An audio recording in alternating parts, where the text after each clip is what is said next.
transmitiendo, entonces por favor pueden cerrar sus micros para que no se oigan los ruidos, porque cada que se oye un ruido se deja de ver el video que transmitimos.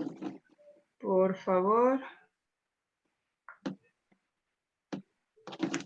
Listo, ya estamos en Facebook.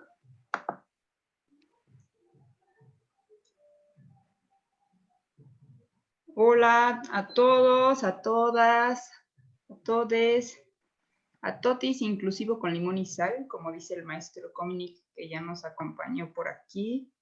Muchas gracias por estar nuevamente por aquí en la Feria Sostenible 2020, esta vez en su versión virtual. Es un gusto, es un placer estar aquí. Tenemos hoy invitadas de honor. Y a la primera ya la conocen. Ella ya ha estado con nosotros en varias ocasiones. Ya nos ha estado enseñando cómo hacer composta, qué son los polinizadores. Britney, no se escucha nada. ¿Me escuchas tú? Sí, ¿los demás me escuchan? Sí, te escuchamos. Ok, entonces por favor nada más hay que checar quién dijo que no escucha. Puede salir y volver a entrar para checar su audio. Debe ser un problema con su audio. Y por favor hay que cerrar los micrófonos para que no se interrumpa el video, los videos que vamos a transmitir ahorita. ¿Cómo que sí se escucha? Por favor. Pues yo no escucho nada. Ahí está. Por favor hay que cerrar los micrófonos.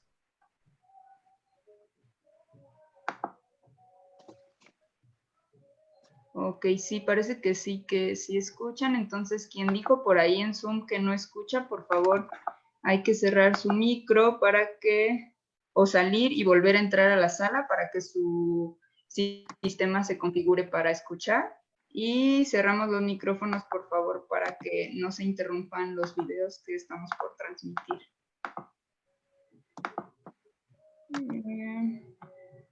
Ok, y bueno, como les comentaba, tenemos una invitada especial que ya ha estado con nosotros en distintas ocasiones aquí y nos enseñó qué son los polinizadores, nos enseñó también cómo hacer nuestra propia composta y pues bueno, ha hecho distintas presentaciones y hoy tenemos el gusto de tenerla por aquí compartiendo en su primer Zoom. Entonces, estamos muy emocionadas. Y por favor, hay alguien por ahí que trae el micrófono todavía prendido, entonces si no lo apaga va a aparecer su imagen con su nombre y eso interrumpe el video que vamos a transmitir. Por favor, cierren sus micros.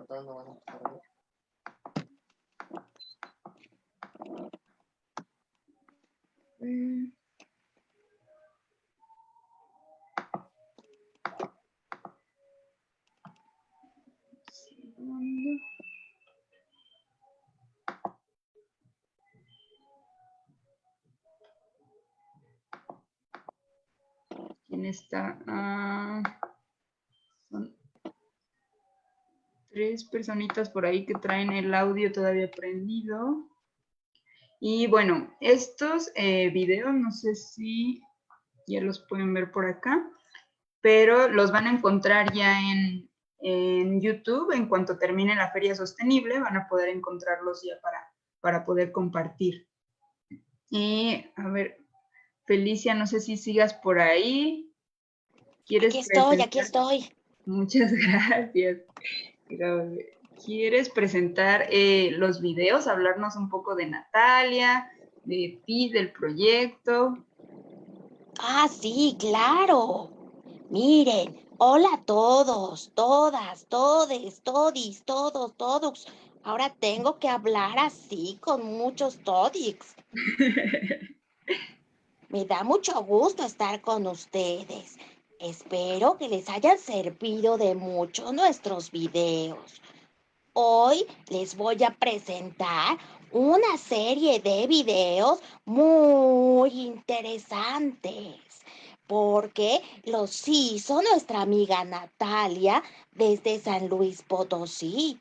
Ella colabora con nosotros desde allá haciendo videos muy interesantes.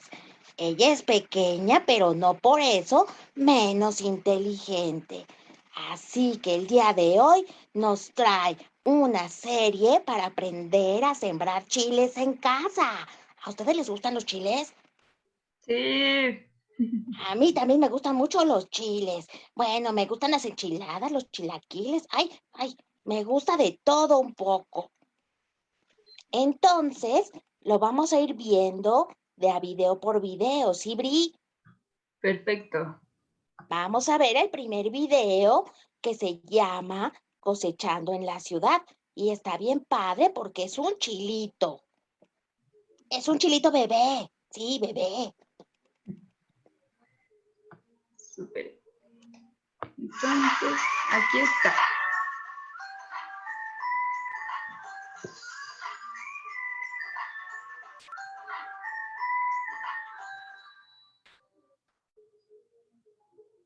Hola, yo soy la Titi.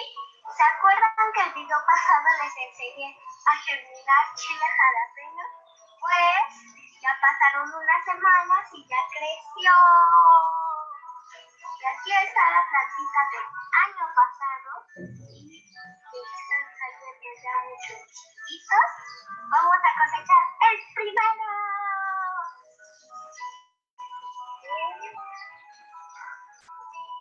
Sí, ya salió. Y aprovechando que es la hora de la comida, en unos momentitos les voy a hacer una receta con chile jalapeño. ¡Woo!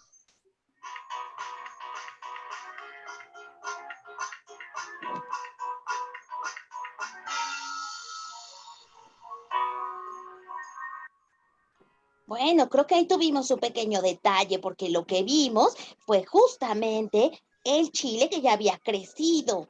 Ahí nuestra amiga Natalia ya había sembrado sus chiles, ya habían crecido en sus macetas y pues ya estaba muy lista para preparar su chile jalapeño. Si se dan cuenta, tenía varias macetas. Tenía ahí una maceta que todavía no tenía chilitos, pero que próximamente va a tener chilitos. Y tenía una muy grande que ya lleva más tiempo, en donde ya estaba haciendo su primer cosecha de chile jalapeño. Ah, los chiles jalapeños. Ay, hasta se me antoja un chile jalapeño. Ya no te veo, Bri. ¿Dónde estás, Bri? Aquí estoy, aquí estoy. Ah, haces magia, ¿eh? A ver. Aquí está. Aquí estamos. Y el siguiente es entonces el de Natalia Presenta, para que vean cómo lo sembraron, ¿verdad, Felicia? Mira, creo que el que tienes en Bueno, la pantalla dice presenta la receta, pero tienes que encontrar otro en donde está sembrando chiles. aquí está. Déjame ver. Ese es.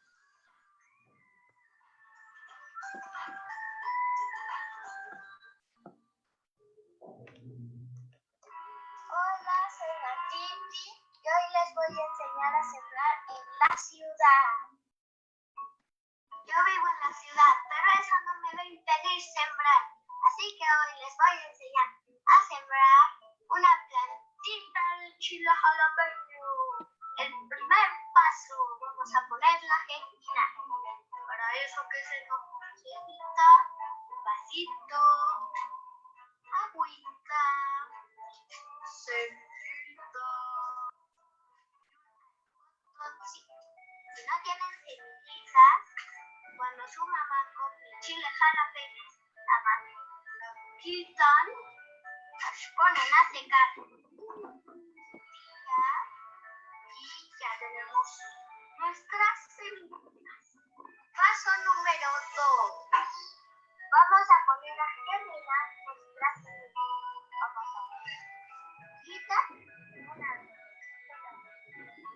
Vamos a quitar tantito. La ponemos en un vasito.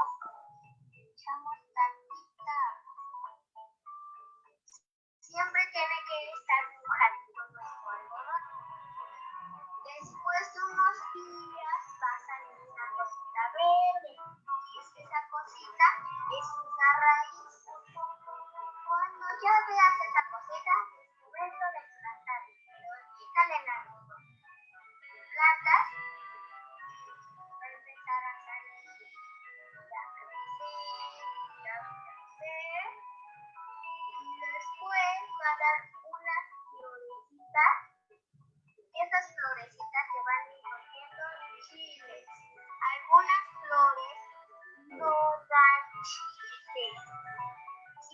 te sale algo verdecito en tu semillita, no te preocupes, vuelve a intentar. Yo germiné este chile el año pasado, lo sembré de agüita, como a los 70, 80 días aproximadamente, yo su primer chile. El año pasado solo dio un solo chile, pero este año yo ya le veo por ahí unos 4 o 5 chiles. Y no solo puedes germinar chile jalapeño, tengo frijol, tengo chile de árbol, puedes germinar garbanzo, limón, lo que se te ocurra. No siempre sale, ¿eh? Así que no se preocupen, vuelvan a intentar.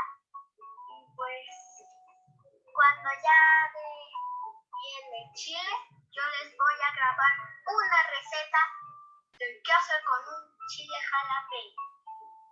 Adiós.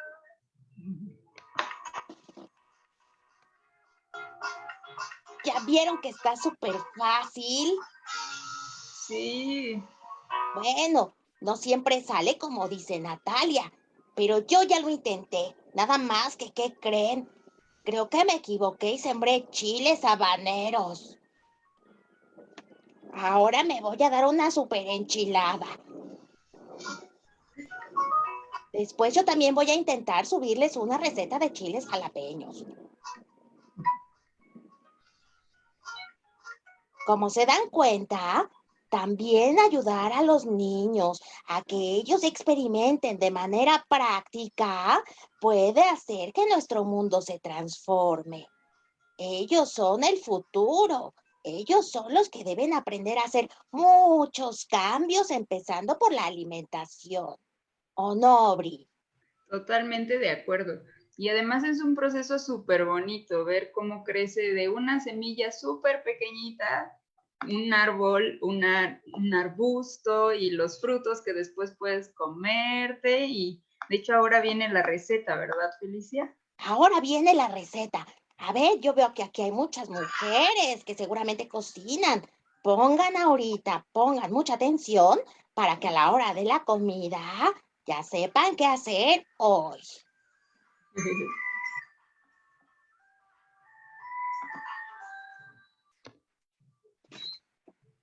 Ahora sí, lo mejor del día, la receta del chile jalapeño.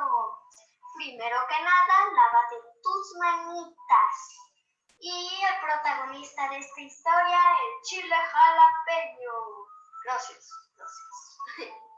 Vamos a necesitar un cuchillito, una cucharita, mantequillita, tantito queso y papel aluminio.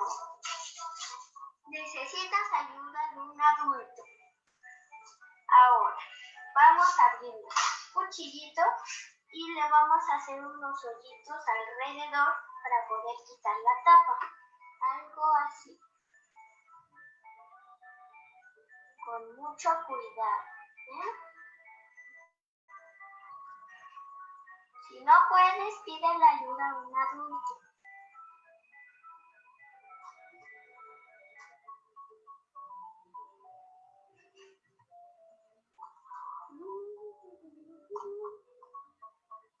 Vamos a quitar esta tapita para que no se crea el sombrerero.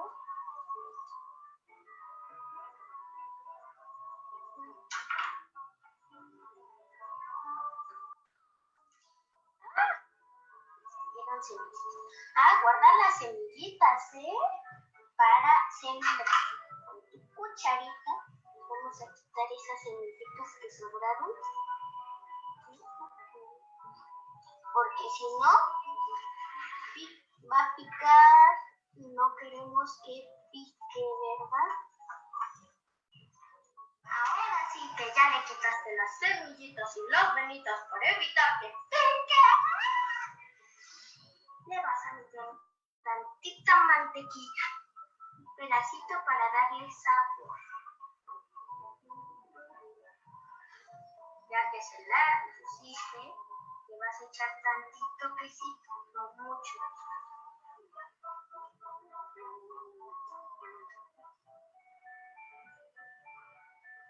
Ahora, con la tapita que ya teníamos, vas a cortar este ramito para que no pique.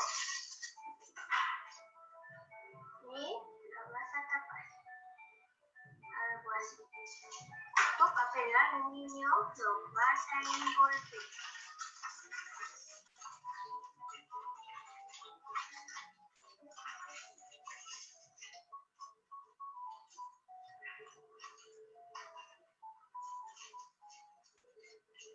Así. Y ahora lo voy a llevar a cocinar a las brasas. Ya quedó mi chile. Pasaron 20 minutos desde que lo metí a las brasas. Está listo. Y como esta receta hay muchas otras más, con los chiles que de su plantita, hagan la que más les guste. Esta, le voy a echar tantito limón y sal. Muchas gracias por verme. Ojalá y hagan esta receta. Y yo ya me voy a comer mi chile.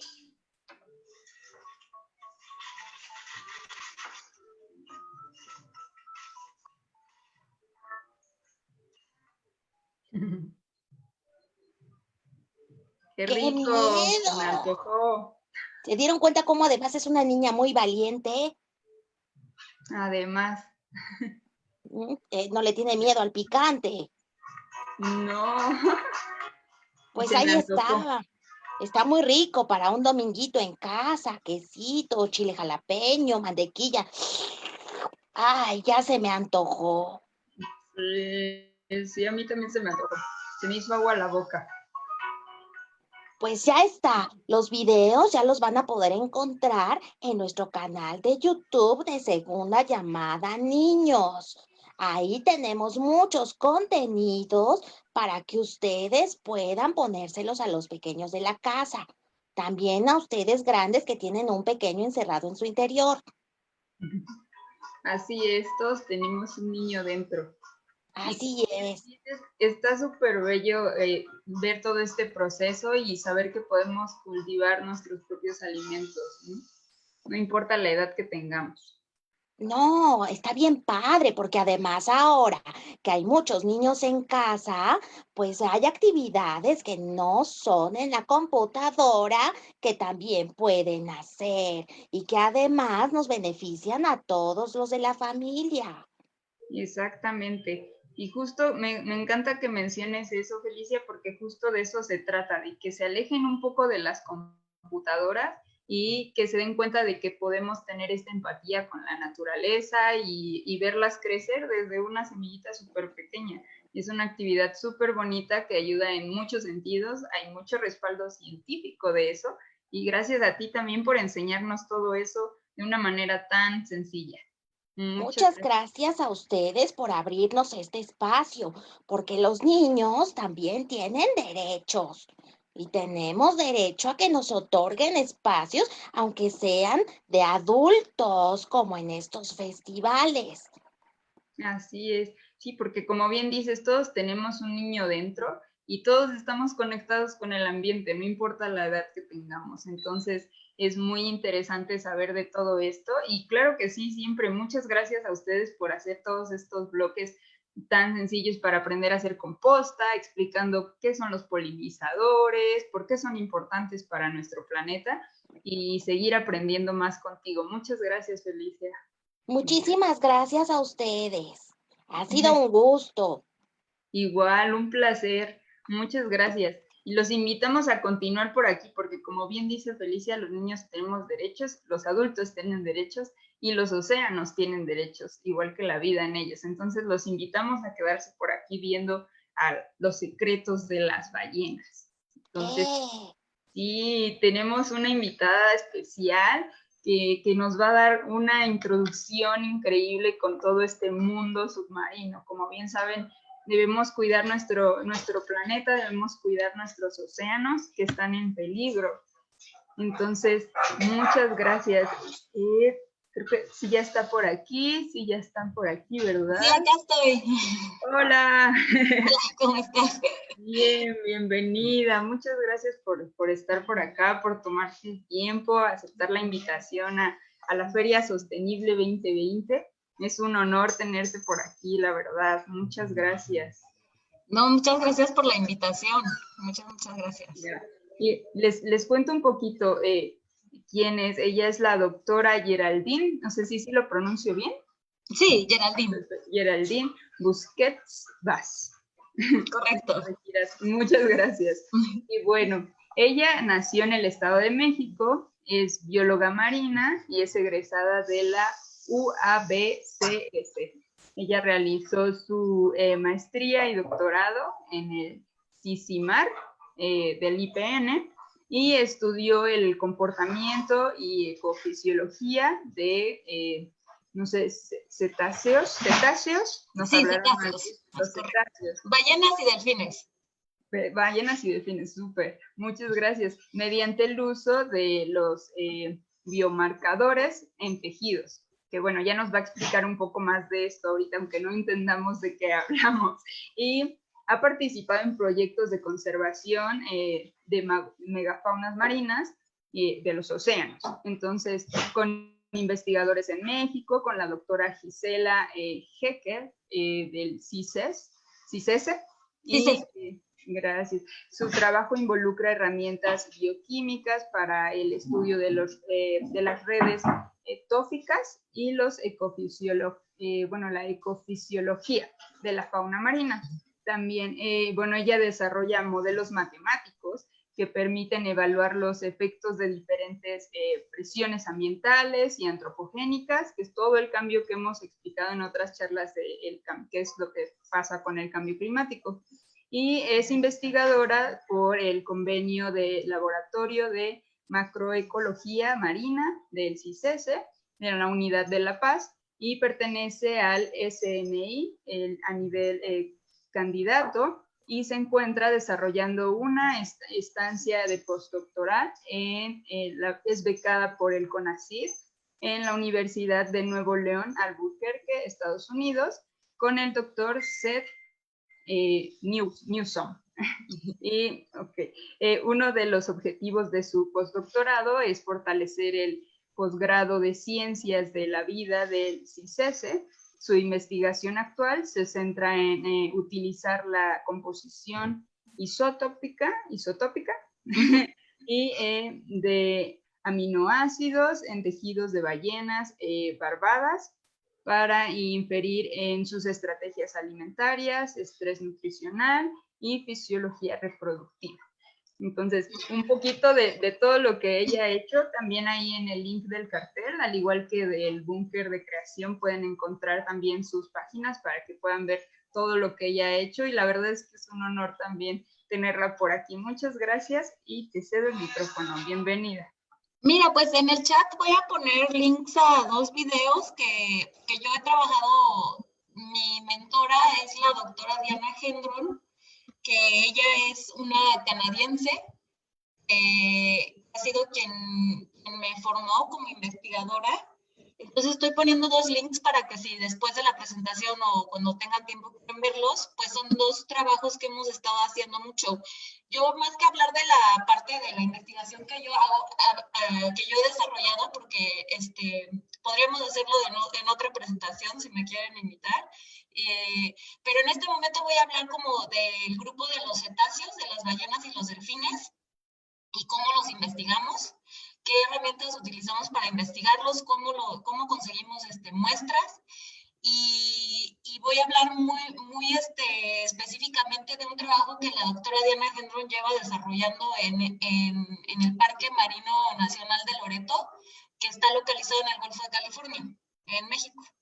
Entonces voy a hablar un poco de los esfuerzos que se han hecho para trabajar con la comunidad de ahí que hace actividades de avistamiento de ballenas. Súper bonito, entonces, muchas gracias. Voy a dejar los links en Facebook también para que los vayan siguiendo. Gracias.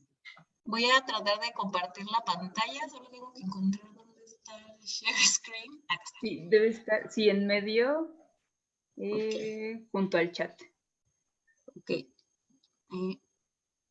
Y ahí está. ¿Me avisan si lo pueden ver? Ya, perfecto, sí se ve. Gracias. ¿Sí? Ok, bueno, pues voy a comenzar hablando.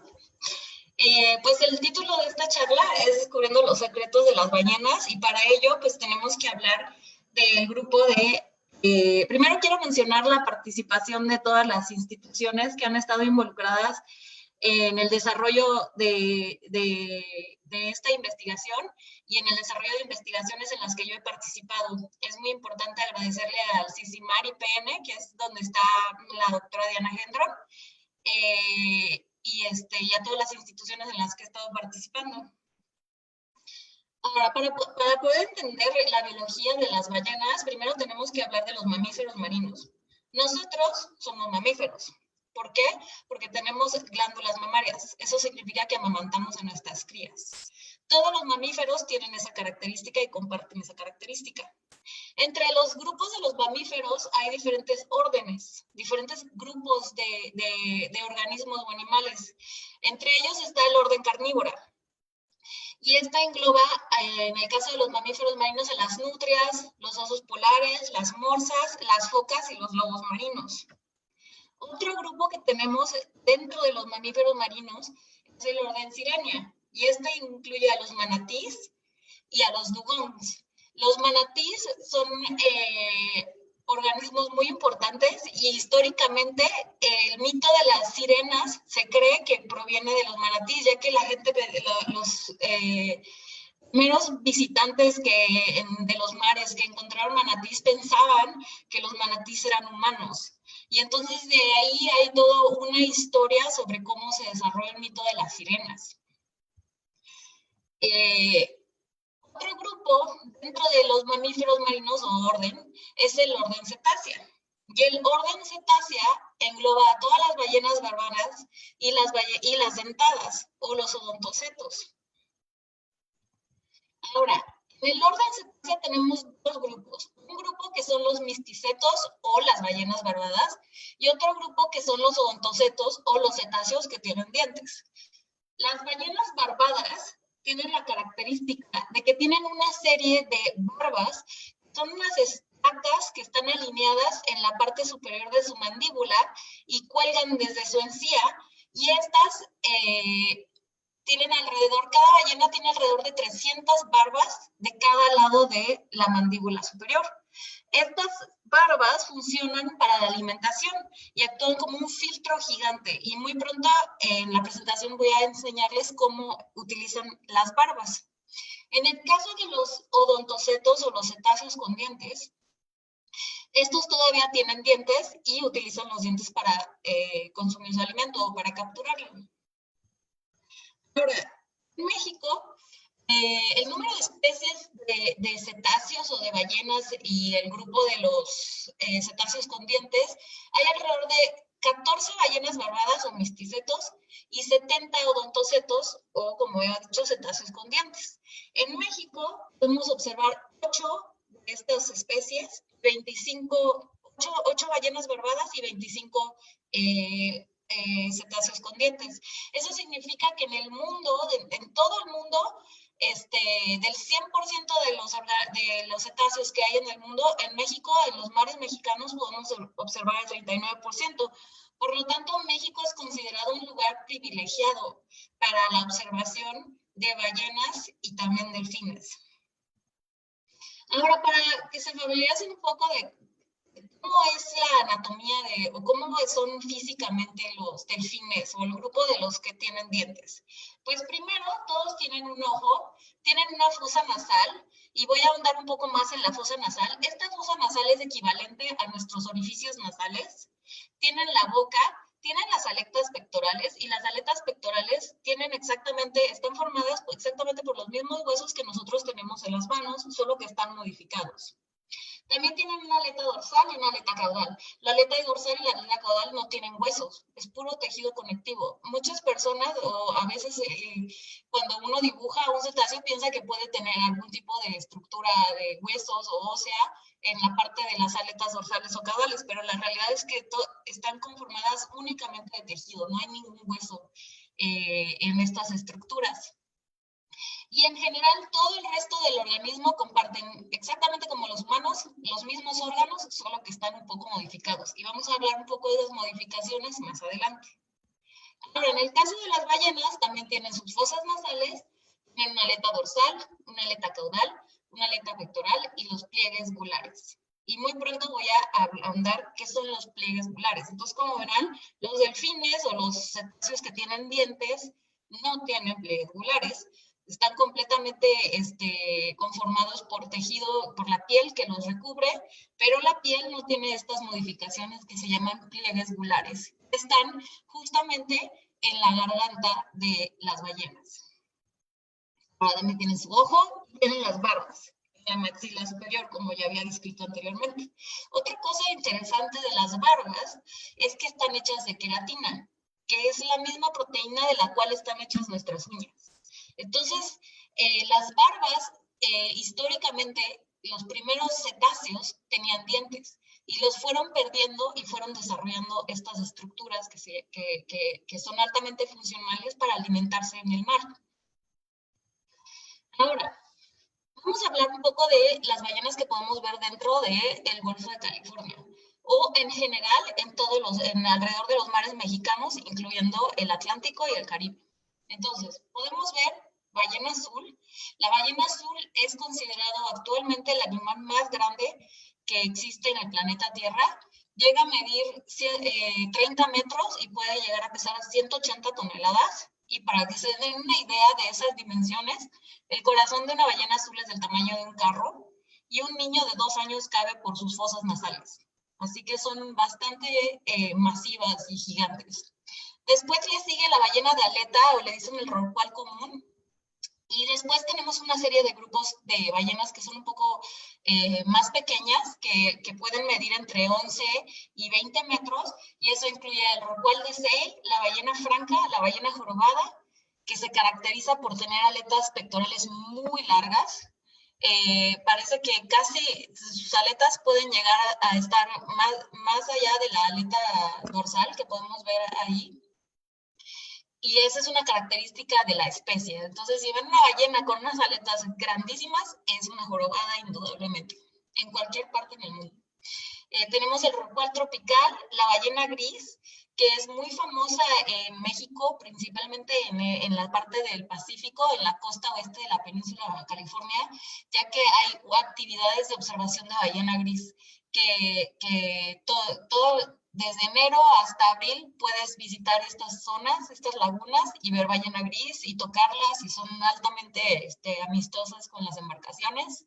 Y tenemos también el rorcual de Minke, que es la más pequeña, una de las más pequeñas, y aunque sus avistamientos son raros en México en general, han haber bastantes avistamientos históricamente. Ahora, solo para que se den una idea, este es un camión de escuela, y este sería el tamaño, o sea que una ballena gris es un poco más grande que un camión de escuela, pero una ballena azul puede ser el doble que un camión de escuela. Y también en altura, también va a ser más alta, y solo para que se den una idea de las dimensiones de estos animales, son enormes. Ahora, pero lo más gracioso de todo es que comen las ballenas barbadas. Y voy a empezar hablando de las ballenas barbadas y su alimentación. Pues increíblemente los animales más grandes en el planeta Tierra se alimentan de animales bastante pequeños. Pueden alimentarse de algunos organismos que parecen camaroncitos, se llaman anfípodos, y también el krill, que parecen también camarones, pero no son camarones. Son pequeños camaroncitos, pero son de otro grupo, tienen otra clasificación taxonómica, pero son casi idénticos a un camarón, en chiquito. Y también algunas especies de ballenas pueden comer sardinas o otros pequeños peces. Ahora, ¿por qué se alimentan de animales tan pequeños? Primero porque en el mar se forman grandes agregaciones de krill o grandes cardúmenes de peces.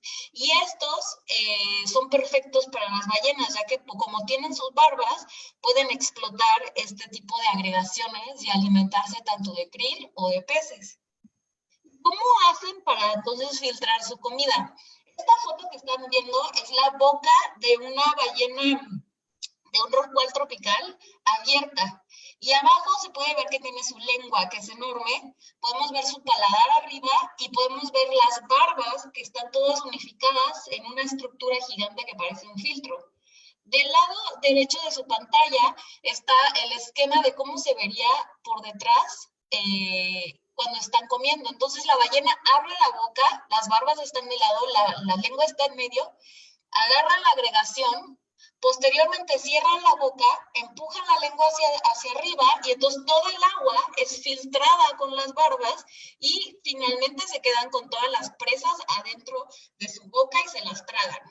Ahora, es muy famosa la historia de que Pinocho no se lo tragó un cachalote. Eso puede ser posible, pero en el caso de las ballenas, la garganta de una ballena es tan pequeña que no puede tragarse ni siquiera una bolsa de pan. Entonces, son animales gigantes que tienen una garganta tan pequeña que si terminaras dentro de la boca de una ballena, probablemente terminarías escupiéndote porque es imposible que te traguen. A este grupo de ballenas que abren la boca se les llama tragadoras y también se les puede decir rorcuales. Entonces, estas lo que hacen es que van nadando, abren su boca, entonces los pliegues gulares que están en su garganta se expanden como un acordeón, de manera que, por ejemplo, en el caso de la ballena azul, llega a tragar la cantidad de agua que hay en una alberca olímpica, y entonces queda completamente expandida su garganta con los pliegues gulares que son muy flexibles, de manera que puede verse de esta forma como un renacuajo gigante, y posteriormente cierra la boca y con la lengua expulsa el agua y solo se queda con la agregación de krill o de peces. Y este tipo de ballenas que tienen todos estos pliegues gulares se llaman rorcuales. Ahora, también están las ballenas dragadoras. En el grupo de las ballenas dragadoras solo tenemos una especie, la ballena gris. Y la ballena gris solamente tiene 3 pliegues gulares en la garganta y lo que hace es va hacia el lodo y empieza a tragar el lodo del lado siempre, casi siempre del lado derecho, porque las ballenas también generalmente son diestras, no zurdas. De hecho, el porcentaje de ballenas zurdas que hay en las ballenas es el mismo porcentaje de zurdos en humanos, que es muy coincidente. Y estas se alimentan del fondo marino, de manera que generan a veces cráteres, y cuando baja la marea uno puede ver los cráteres en donde se estuvieran alimentando las ballenas, ya que a la hora de tragar, con las dimensiones que tienen, pues hacen grandes pozos y comen anfípodos. Y finalmente tenemos las peinadoras.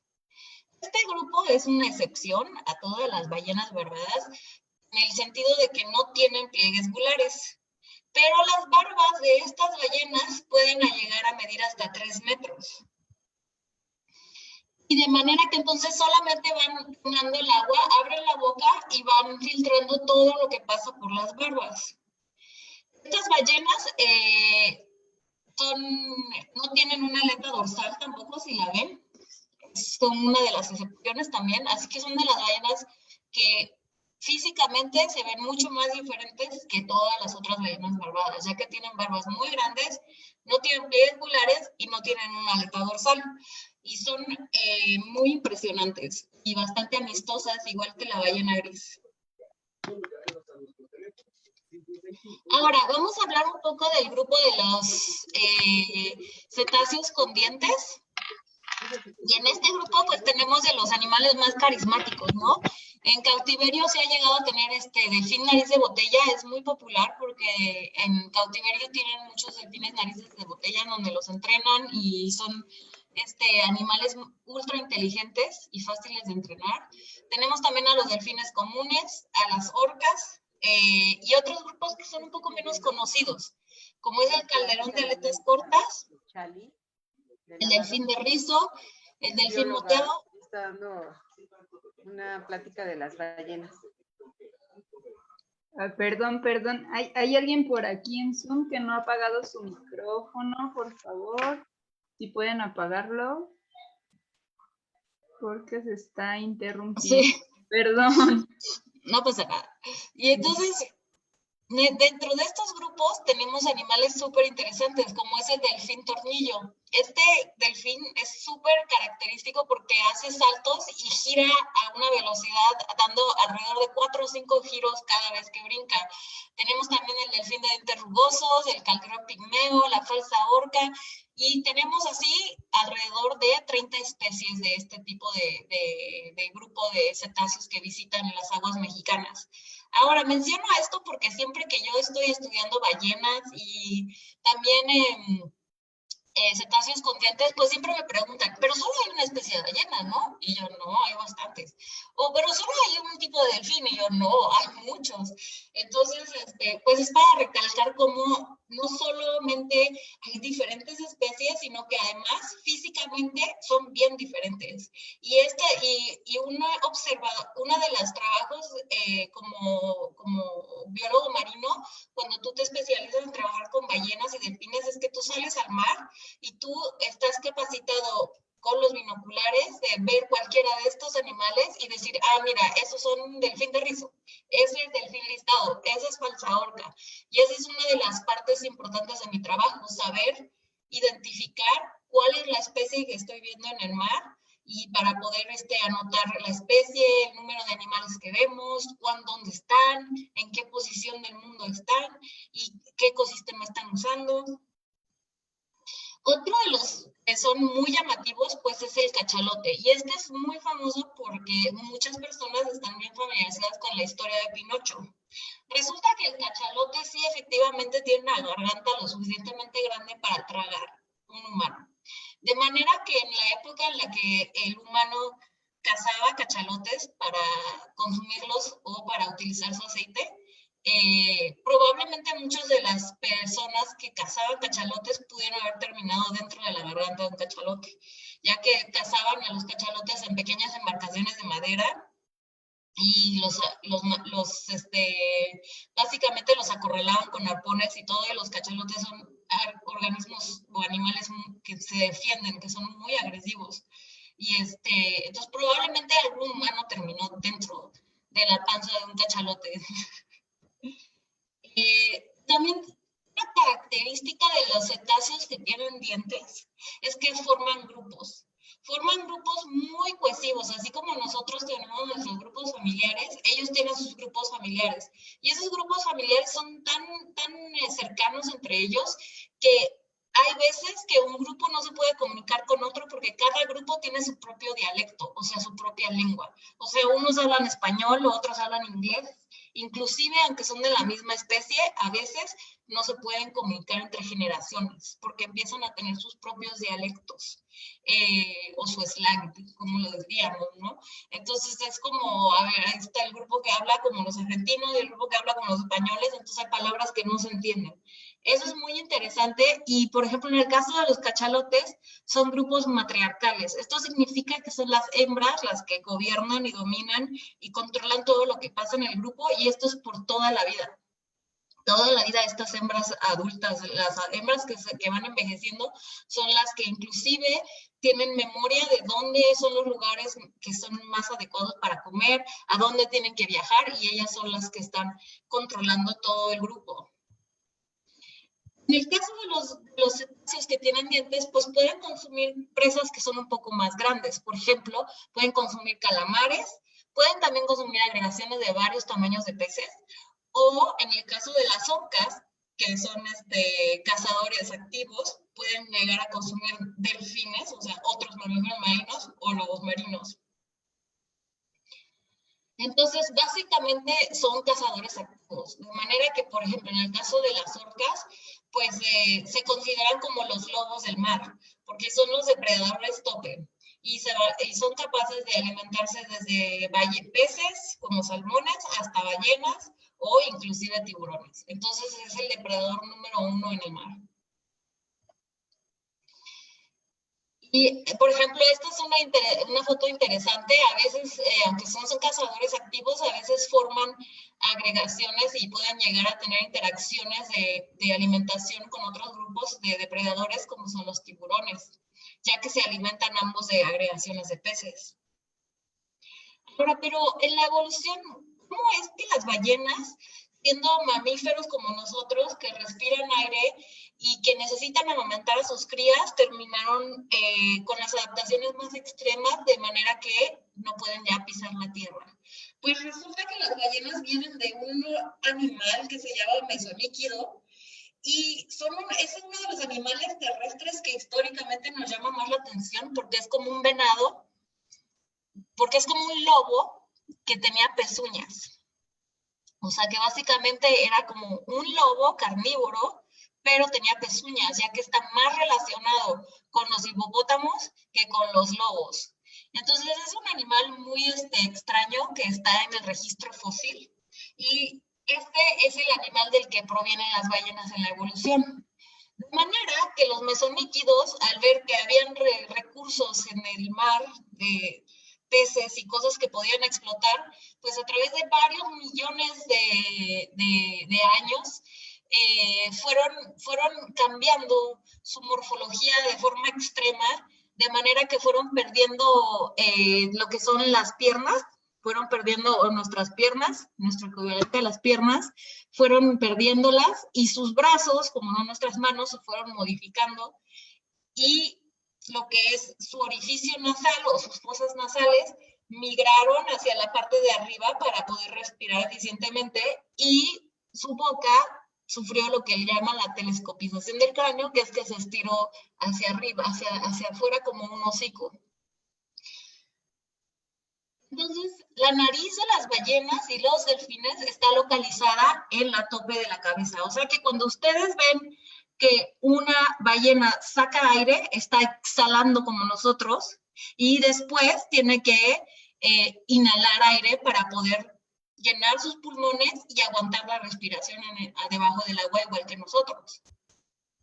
Una cosa que es interesante es que nosotros respiramos aire de forma involuntaria. O sea que si nos desmayamos, nuestro cuerpo automáticamente va a respirar aire.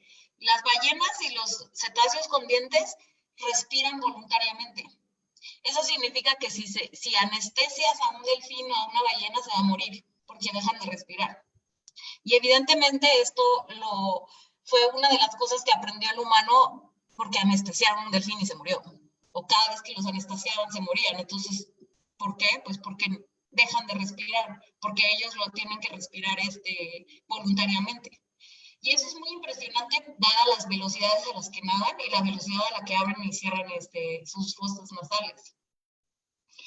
Ahora, otra característica que distingue a los cetáceos con dientes de las ballenas es que las ballenas todavía tienen 2 orificios nasales. O sea que si tú ves un animal en el mar que tiene 2 orificios, entonces es una ballena.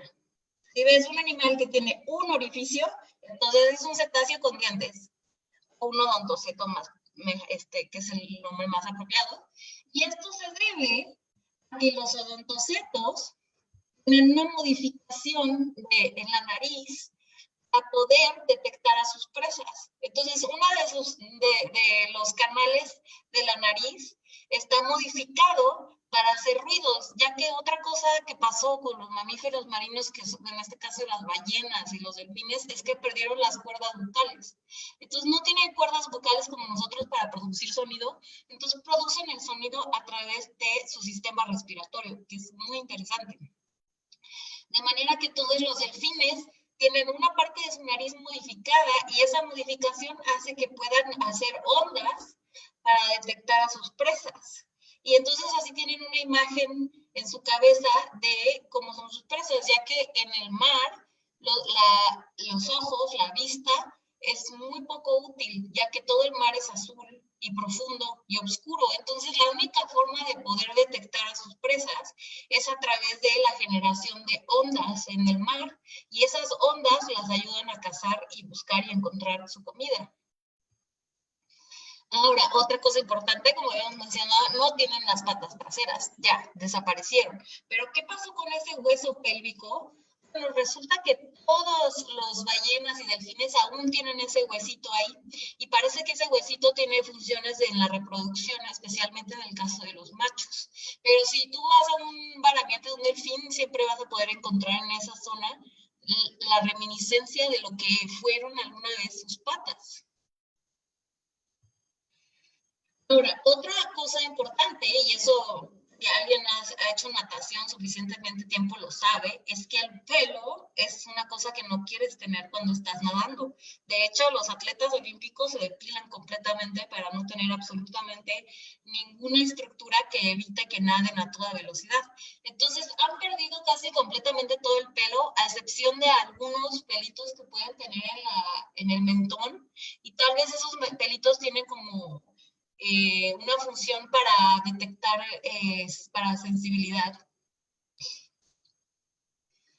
Otra cosa es que nosotros, o los mamíferos, tenemos que mantener la temperatura de nuestro cuerpo constante. Nosotros no lo sabemos ni nos damos cuenta porque nuestro cuerpo está autorregulándose todo el tiempo. Pero si vives en el mar, en el agua, pierdes calor mucho más rápido.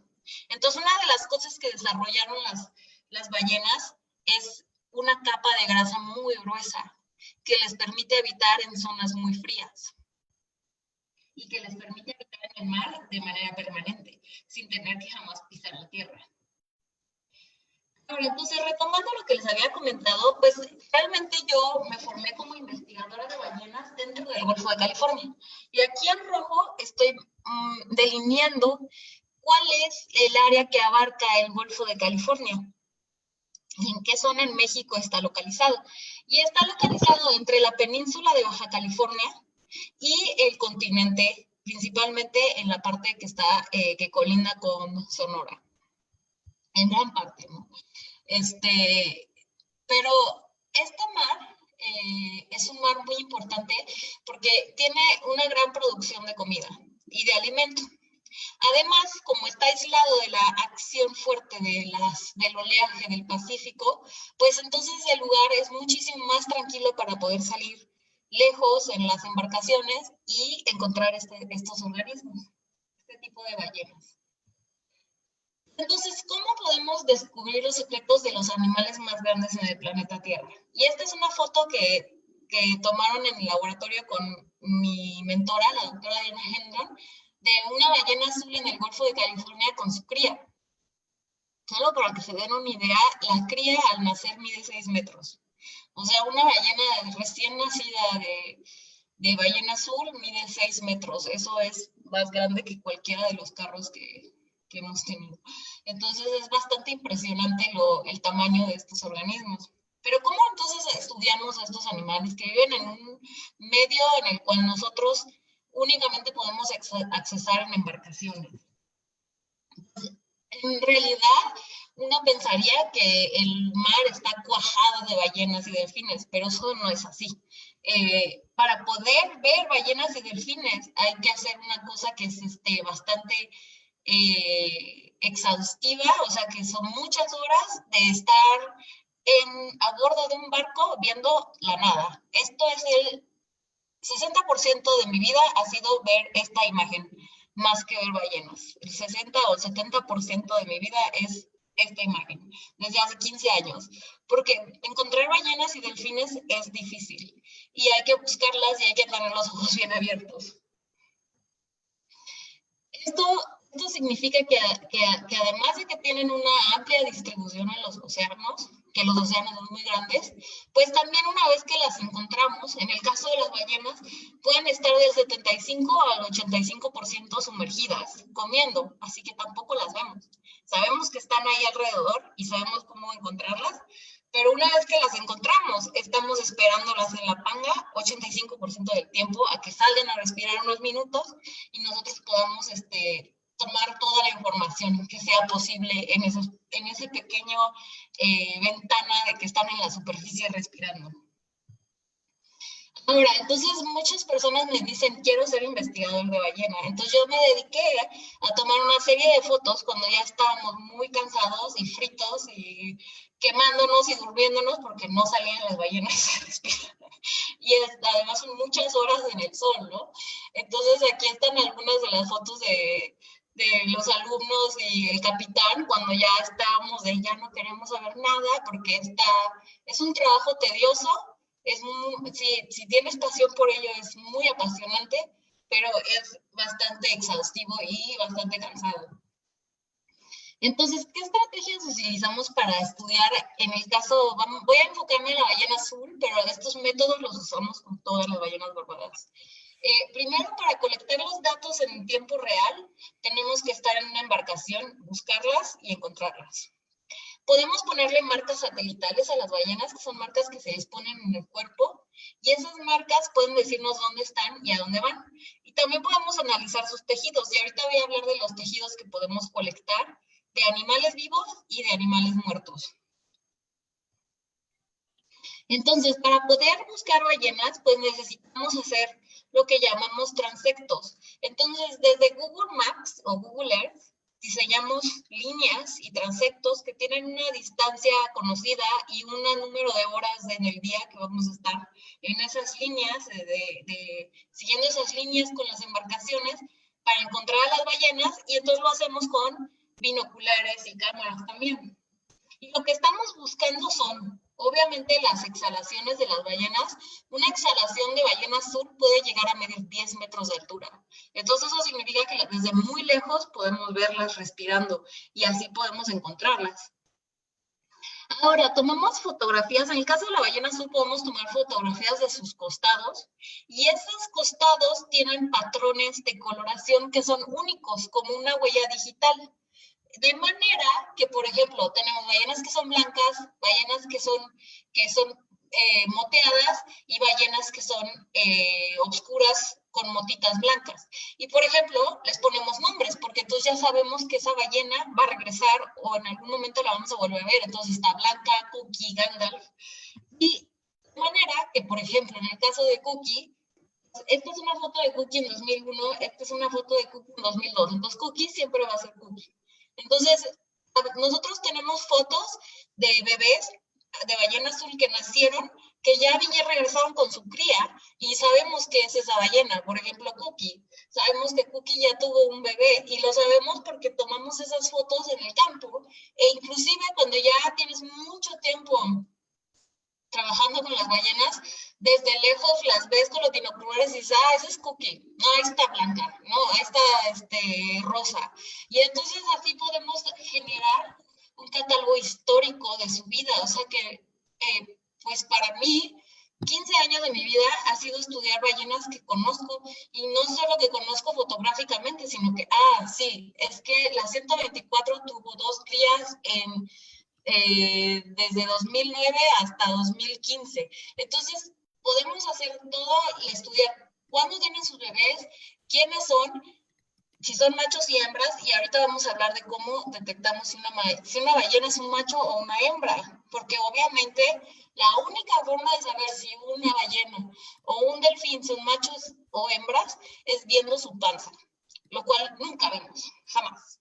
Porque las ballenas hembras tienen las glándulas mamarias, y en la panza se pueden ver en dónde están localizadas. Los machos no tienen glándulas mamarias, pero nosotros nunca vemos la panza de las ballenas, raramente.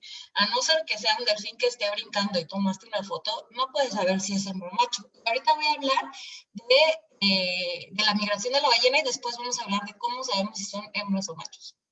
Entonces, nosotros sabemos que las ballenas azules del Pacífico Noreste, en verano y otoño pueden estar distribuidas hasta Alaska y utilizar todas las costas de Estados Unidos y una parte de la península de Baja California.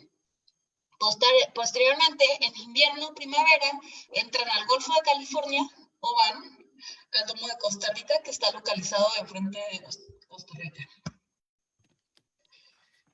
Se sabe que en esta zona hay alrededor de 2.000 a 2.500 ballenas azules, lo cual ese número es bastante bajo. Es interesante mencionar que históricamente, durante la cacería de ballenas, se extrajeron 300.000 ballenas azules del planeta. De manera que actualmente se estima que solo hay 15.000 ballenas azules. Esos son órdenes de magnitud de extirpación de la población, al punto de que antes de que se prohibiera la caza de ballenas se pensaba que esta especie iba a irse a la extinción. Entonces, es por eso que las poblaciones actuales de ballenas, inclusive de otras especies, son tan importantes, porque muchas de las especies de ballenas e inclusive algunos grupos de delfines fueron casi extirpados hasta la extinción durante la época ballenera. Se sabe que en el Golfo de California cada año entran 300 ballenas azules en el invierno y la primavera. Por lo tanto, es un área muy popular para observar ballenas. En el caso de la ballena gris, en la misma época visitan las lagunas que están localizadas afuera de la península de Baja California. Eso significa que si tú vas a visitar La Paz o vas a visitar Loreto, puedes un día ir a observar ballenas azules del lado del Golfo de California y al otro día ir a observar ballenas grises del lado del Pacífico. Y esto es típicamente lo que los turistas hacen. Y es típicamente interesante porque así tienes la oportunidad de observar dos diferentes especies de ballenas. De Chalía, de la hija chica, Geraldine, que es A ver, todo.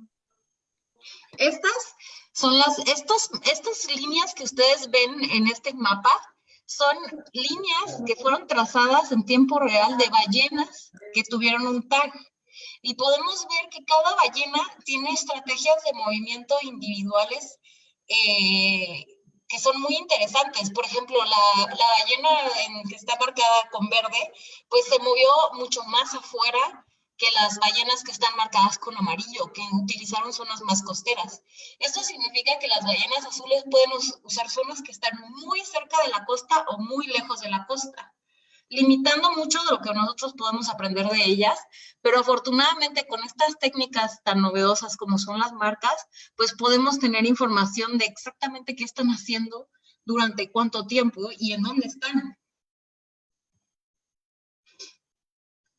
Y luego, ¿qué es lo que hacen las ballenas en el Golfo de California? Bueno, sabemos que las ballenas azules entran a alimentarse, a criar a sus bebés y a reproducirse. En el caso de las ballenas gris, de la ballena gris, sabemos que vienen específicamente a tener sus crías. Por eso, una de las oraciones populares cuando trabajas con ballena gris es: la ballena gris es mexicana, porque nacen en México. Todos los bebés de ballena gris, la gran mayoría de los bebés, el 95% de los bebés de ballena gris, nacen en México. Y en este momento lo que estamos tratando de hacer en el laboratorio, ya que ver el nacimiento de una ballena azul o una ballena más grande es casi imposible o nunca en la vida se ha visto o reportado, es tratar de detectar ese momento, porque entonces podríamos decir, bueno, si las ballenas azules nacen en México, también están siendo la gran mayoría de ballenas azules mexicanas. Lo cual es muy nacionalista, pero es divertido igual. Entonces, ¿qué hacemos cuando por fin encontramos una ballena de cualquier especie? Pues generalmente tratamos de saber qué está haciendo. Y para saber qué está haciendo un animal, pues tenemos que observarlo muchas horas. Entonces, por ejemplo, tenemos una máquina, una computadora, en la que vamos anotando exactamente en qué momento salió la ballena a respirar y en qué momento se metió a bucear. Y así podemos saber cuál es su patrón de buceo. Increíblemente, las ballenas tienen patrones de buceo bastante regulares. De manera que si una vez tú encontraste una ballena y está buceando cada 10 minutos, pues tomamos el tiempo y cada 10 minutos estamos al pendiente de ya va a salir la ballena. Hay que saber dónde va a salir para entonces seguir monitoreando su comportamiento. Ahora, aunado a nuestra computadora, traemos una serie de notas. Traemos fotos impresas de las ballenas que comúnmente vemos en las zonas, porque sabemos en dónde podemos encontrarlas y quiénes son. A veces hay ballenas nuevas, pero también tenemos una elevada tasa de recapturas. Esta es Blanca otra vez. Bueno, Blanca viene cada año. Entonces tenemos unas fotos impresas de las ballenas que conocemos bien, para que si encontramos la ballena, ver si es Blanca o Gandalf o Cookie, y anotamos, tratamos de dibujar su aleta, identificarla, y tratamos de mantener una distancia de 100 a 600 metros de la ballena. Esto para respetar su espacio. Otra cosa que hacemos es que apagamos el motor, porque una de las cosas que modifica, afecta y puede ser perjudicial para el comportamiento de cualquier ballena o delfín es el ruido que producen los motores en las embarcaciones que estamos. Y eso está publicado y probado, que es el ruido en uno de los contaminantes más fuertes que afecta a las poblaciones de tanto ballenas como delfines. Entonces, muchas empresas, por ejemplo, de de barcos de carga, lo que se han dedicado a hacer es diseñar aisladores de sonido para que los ruidos de esas máquinas afecten lo menos posible, no solo a las ballenas, sino a las tortugas o a todos los animales que pueden ser, o otros mamíferos que pueden ser sensibles a este tipo de sonidos. Bueno, entonces, lo que empezamos a hacer desde 2009 es que empezamos a observar de forma pasiva a las ballenas. Y ahora es importante mencionar que como les había dicho, es muy difícil encontrar a las ballenas. Y una vez que las encuentras, una cosa natural del humano es, oh, quiero verla, entonces aceleras el motor para verla. Y esto era lo que todos los observadores que llevaban a ver a los turistas a ver ballenas hacían desde 2009. O sea, literalmente acosaban a las ballenas de forma terrible, y como nosotros empezamos a hacer a observar esto desde lejos, pues nos estresábamos. O sea, no podíamos decirles nada por radio porque no somos investigadores, no somos profeta, no tenemos ninguna como autoridad de ese tipo, y nosotros nos estresábamos muchísimo viendo cómo están estos observadores turísticos modificando el comportamiento de las ballenas y asediándolas y haciéndolas enojar. Entonces, otra de las cosas que observamos cuando estamos ahí son las embestidas de alimentación, que ya había mencionado, y así podemos detectar el comportamiento de alimentación. Y sabemos que están comiendo krill, porque cuando vamos a la huella de la ballena, colectamos krill. De hecho, como la ballena agarra la agregación de krill y nada con ella, va arrastrando pequeños krilles que van saliendo de su boca, que trajo desde la profundidad, y nosotros colectamos esos krilles. Entonces así sabemos exactamente qué está comiendo, aunque no podemos ver qué está comiendo, porque vamos a donde está ella. Cuando está así llena con su panza, esperamos a que se vaya para no modificar su comportamiento. Prendemos el motor y ya que se fue, vamos a la huella de la ballena donde estaba y colectamos el krill. Entonces, ahorita voy a retomar lo que les acabo de mencionar sobre lo de la actividad de turismo y sobre cómo esto estábamos viendo que impactaba el comportamiento de las ballenas, y sobre cómo, no sabiendo cuál es el comportamiento de una ballena, como todos esos prestadores de servicios turísticos estaban afectando su recurso. Estaban, al final de cuentas, afectando lo que es su recurso. Porque entonces la ballena se estresaba, se enojaba y se iba de la zona. Y entonces nadie podía verla. Pero vamos a seguir hablando un poco de la biología de las ballenas, y ahorita voy a retomar en los resultados que terminaron ese estudio, que ha sido una de las participaciones para mí más importantes de mi vida como investigador, ya que liderados por la doctora Diana Gendron, hicimos una campaña para hacer que todos estos prestadores de servicio en el Parque Nacional Marino de Loreto cambiaran su comportamiento. Pero esto va a ser al final de la plática.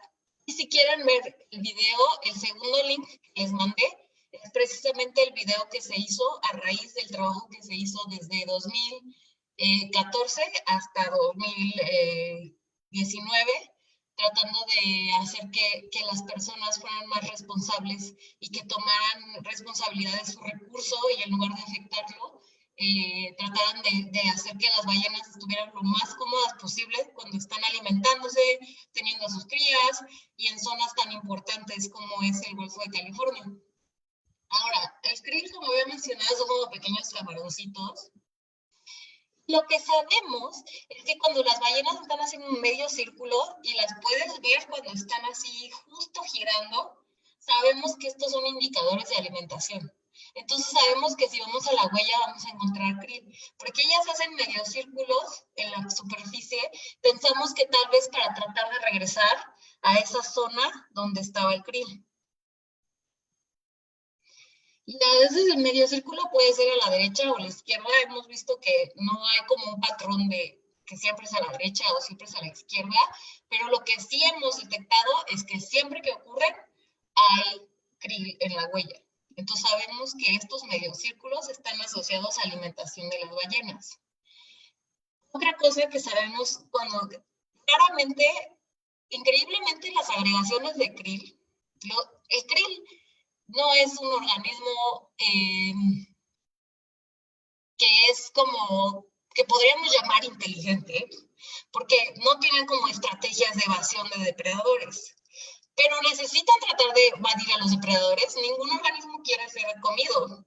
Entonces el krill generalmente, cuando es de día, está a profundidad, escondiéndose de los depredadores. Pero a veces, si el sol cae antes o está nublado, llegan a subir a la superficie. Y entonces es cuando podemos ver a las ballenas comer en la superficie. O sea que observar a una ballena comer en la superficie es algo muy raro, porque el krill normalmente se está escondiendo de los animales que se lo quieren comer a las profundidades. Pero entonces cuando podemos verlas, pues podemos ver sus barbas, podemos ver sus vientres tirados. Esta es una foto que tomó la doctora Diana Gendrón. Y podemos ver cómo cada lado de los pliegues se extienden. Podemos ver las barbas de un lado. Y es cuando podemos también filmar con drones cómo están comiendo.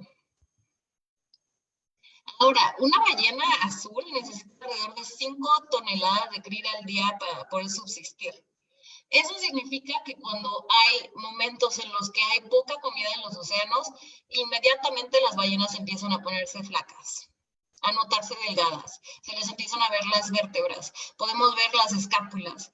Y entonces lo que hemos hecho es que a través de varios estudiantes que han caracterizado cómo se ve una ballena que está sana y gordita versus cómo se ve una ballena flaca y anoréxica, podemos caracterizar cuál es la condición corporal de las ballenas. Y si en ese momento de su vida están pasando por un momento en donde no hay comida y entonces hay un estrés nutricional. Este es el ejemplo de una mamá amamantando. La cría está al lado de ella y como pueden ver, se ven todas sus vértebras.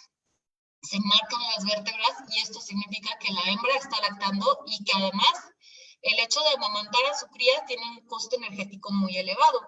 Por lo cual, si uno está metiéndole estrés adicional de ir con el motor y querer verlas, pues estás haciendo que invierta energía adicional además la energía que está invirtiendo tratando de tener a su bebé y criarlo. Entonces, una de las reglas que hemos tratado de establecer en el Golfo de California es que si ven a una madre con cría no pueden estar más de 15 minutos con ella. O sea, tienen que solamente verla con el motor apagado todo y no perseguirla, no seguirla. Porque eso le da espacio a la mamá. Puedes disfrutarla unos minutos, pero también darle su espacio para tener a su cría y para alimentarse. Y en la foto que está aquí abajo, pues no sé, es muy obvio para mí, pero yo estoy muy acostumbrada a ver las ballenas. Pero si pueden ver, la madre se le ve completamente cómo está delineada la columna vertebral. Y eso es también un indicador de que está mucho más delgada de lo normal. Y ahí del lado se le puede ver cómo se le marcan, cómo se ve mucho más delgada su cabeza por atrás. Eso tampoco es normal. Una ballena que está sana y que está bien alimentada se vería completamente redonda. Y ahorita voy a apuntar un poco del nuevo estudio que están haciendo. Entonces, eso significa que las ballenas que tienen a sus crías, primero necesitan invertir mucha energía. Se sabe que sus crías al nacer miden entre 6 y 7 metros y crecen alrededor de 10 metros durante la lactancia. O sea, crecen 10 metros en 7 meses. De manera que ya el 8º mes de la cría es difícil saber que es una cría, porque ya está a la mitad del tamaño de la mamá, entonces ya no está seguro si es una cría o es un juvenil que está siguiendo a otra ballena. Ahora, el comportamiento de reproducción en ballena azul ha sido uno de los que menos escritos está hasta ahora. De hecho, lo que pasa es que la ballena gris y, por ejemplo, las otras ballenas, la ballena franca, las que tienen grandes barbas, como son muy costeras, uno puede ver todo el evento de reproducción. O sea, en ballenas grises puedes ver el apareamiento, puedes ver puedes ver todos los aparatos reproductivos de los machos porque están ahí y los puedes ver en tiempo, o sea, en la panga puedes estar viendo cómo están apareándose. Y no solo eso, sino que hay reportes de cuando nace la cría, ¿no? Nace la cría y se ve la placenta, o sea, es como que en ballena gris y en ballena franca podemos ver todo lo que pasa a nivel reproductivo. Pero en grandes ballenas, como es la ballena azul, la ballena de aleta, inclusive todas las como ballena frontal tropical y todos esos, la descripción de cuándo ocurre la reproducción, en dónde, cuándo nacen las crías, pues hay muy poca información porque no se sabe. De hecho, se cree que tal vez tienen sus crías en la profundidad con el objetivo de evitar depredadores, en este caso orcas o inclusive tiburones. Entonces, realmente, las únicas veces que uno sabe que una ballena tiene un bebé recién nacido es porque a veces puedes llegar a ver los pliegues fetales en las crías, que son como ellas están hechas bolita en el útero, cuando nacen tienen unos pliegues en el cuerpo. Y hemos llegado a ver algunas ballenas azules con pliegues fetales afuera en el Pacífico, pero nunca hemos visto ballenas azules con pliegues fetales en el Golfo, que es algo que nos llama mucho la atención, porque eso significa que si están teniendo afuera las ballenas, pues ya cuando llega la cría y la vemos nosotros ya no tiene pliegues fetales, entonces al menos tiene un mes de nacido, o 3 semanas, que es cuando pierden los pliegues fetales. Pero una de las cosas más impresionantes que nos ha tocado ver a nivel de reproducción es que hemos visto machos, que sabemos que son machos, brincando. Y casi siempre cuando los vemos brincando es un comportamiento que sabemos que está asociado con cortejo o con competencia con otros machos. Entonces es muy interesante porque la ballena azul generalmente nunca brinca, no como las curvadas. Las curvadas, las grises son muy populares porque hacen mucha actividad aérea, o sea, brincan y es impresionante verlas brincar. Pero en el caso de la ballena azul, inclusive la ballena de aleta, es raro ver este tipo de brincos. Entonces, el hecho de que hemos podido observar y tomar fotos de este comportamiento, pues nos hace sentir privilegiados de que estemos tanto tiempo buscando caracterizar su comportamiento que logramos llegar a tener este tipo de observaciones. Y pues ver a una ballena azul brincando, o sea, obviamente como lo podrán ver, nunca puede brincar completamente fuera del agua, porque obviamente es un animal enorme, pero al menos sacar la mitad de su cuerpo siempre es muy impresionante cuando lo podemos ver y fotografiar. Entonces, algunas de las cosas que hemos caracterizado es que el 20% del tiempo en las zonas del Golfo de California están alimentando, el 12% buscando comida, 28% navegando, 0.6% haciendo otras cosas y no determinado 37% porque obviamente hay un gran momento de que solo viendo con los binoculares de lejos a los organismos pues no sabemos qué están haciendo. Entonces, es muy importante continuar con ese tipo de estudios para poder intentar seguir percibiendo por qué es tan importante el Golfo de California para las ballenas. Y pues, como mexicanos, debemos tener también noción de que las ballenas son importantes para el ecosistema y son importantes económicamente para muchas familias en México, ¿no?, que llevan a cabo este tipo de actividades. Ahora, hasta ahora, ¿qué sabemos de la reproducción de las ballenas? Un poco ya les comenté que tienen a sus crías. No se sabe bien cuál es la madurez sexual, cuándo una ballena está lista para tener un bebé, pero nosotros tenemos reportado que una ballena que teníamos desde cría, a los 6 años, regresó con su cría. Entonces es el único dato que tenemos, es solo un dato y por eso no se puede publicar, se tiene que tener más datos para poder hablar de ya algo promedio en la población. Pero es impresionante que una ballena azul madure sexualmente a los 6 años, siendo que puede vivir alrededor de 60, 70 años. O sea, realmente es muy joven a los 6 años ya para poder tener crías. Otra cosa que sabemos es que tener crías para una ballena azul tiene un elevado requerimiento energético, de manera que solo pueden tener una cría cada 2 y generalmente 3 años. Entonces, solo cada 3 años tienen una cría. Eso es el promedio más dominante. Y eso es porque necesitan tener una recuperación de al menos un año para poder volver a embarazarse y tener la cría. Otra cosa que nosotros hemos notado es que hay una elevada probabilidad de que muchas hembras pueden quedar embarazadas, pero como no tienen suficiente energía, llegan a perder a las crías. Y hemos llegado a pensar que la pérdida de crías es muy elevada, porque si estamos hablando de una población de 2.500 ballenas que están en el Pacífico, pero en nuestro catálogo desde hace 35 años solo tenemos reportes de 70 crías. Eso es muy baja cantidad de crías para una población tan grande. Entonces estamos preocupados de que pueda ser que la población no esté creciendo, sino esté manteniéndose, pero al mínimo el número de animales. Y lo que había mencionado, no se tiene idea de dónde nacen. No tenemos ningún reporte, no sabemos qué pasa con las ballenas azules. Ahora, otras interacciones. 20% de todas las ballenas que nosotros tenemos en el catálogo tienen marcas de orcas.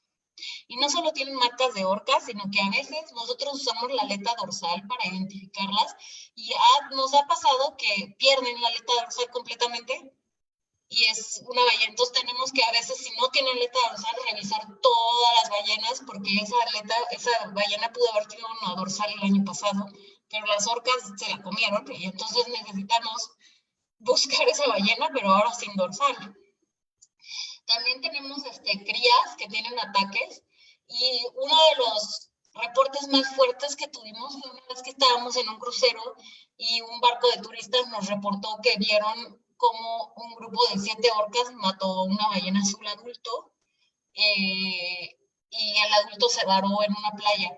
Y esto fue un reporte que tuvimos de forma directa, pero no es el primer reporte que hay de este tipo de eventos de orcas comiéndose grandes ballenas. También ha habido varios reportes de orcas e inclusive tengo una colega que vio toda la escena de cómo un grupo de orcas persiguieron hasta que mataron a una ballena de aleta. Entonces, las orcas, a pesar de que matar una ballena azul probablemente o una ballena de aleta es altamente complicado, las orcas dentro del Golfo de California han llegado a hacerlo. Y es posiblemente porque es conveniente incluso invertir energía, dado que, como había mencionado, las ballenas tienen capas de grasa muy gruesas. Entonces, tal vez vale la pena la inversión de energía si van a consumir bastante energía.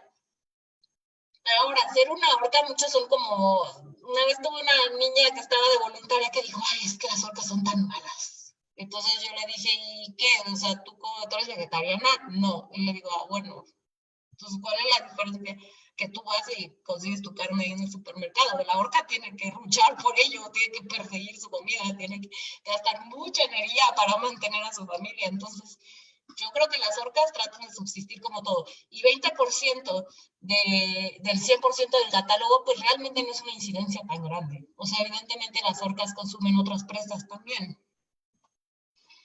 Ahora, y además son magníficas. Digo, no he tenido nunca me ha pasado que un voluntario nuevo no se haya subido a la panga y haya dicho, quiero ver orcas. Todos quieren ver orcas porque son animales muy impactantes, muy impresionantes, que nadan muy rápido, que son muy, muy amistosos, que todo les llama la atención. Entonces, todos mis encuentros con orcas han sido muy impresionantes porque son animales muy inteligentes, muy expresivos, que no tienen miedo de las embarcaciones, que no tienen miedo de nada. Entonces es entendible porque cada vez que tenemos voluntarios se suben a la embarcación y orcas. Pero es lo más difícil de ver también. Entonces, otra cosa que hacemos con las ballenas azules es que primero, no podemos saber el tamaño de una ballena azul. Pero saber el tamaño de una ballena azul, o sea, como nosotros tenemos el tamaño, también podemos retrocalcular su edad. Entonces, lo que hemos hecho es que se toman secuencias desde el orificio nasal hasta el final de su cuerpo y hacemos una serie de unificaciones de la foto y sabemos cuál es la distancia a la que tomamos la foto, toda la secuencia, y esa distancia la tenemos calculada y estandarizada con camiones. O sea, tomando fotos de camiones a diferentes distancias y uniendo su tamaño, se hizo como una especie de referencia. Y entonces con esto tenemos los tamaños de las ballenas. Así podemos saber que las crías miden entre 6 y 7 metros y que tenemos ballenas en el Golfo de California que llegan a medir 30 metros. Y eso lo sabemos porque un compañero estandarizó el método para medir ballenas azules en el campo, algo que es bastante complicado, y eso además nos da también la información de parámetros poblacionales.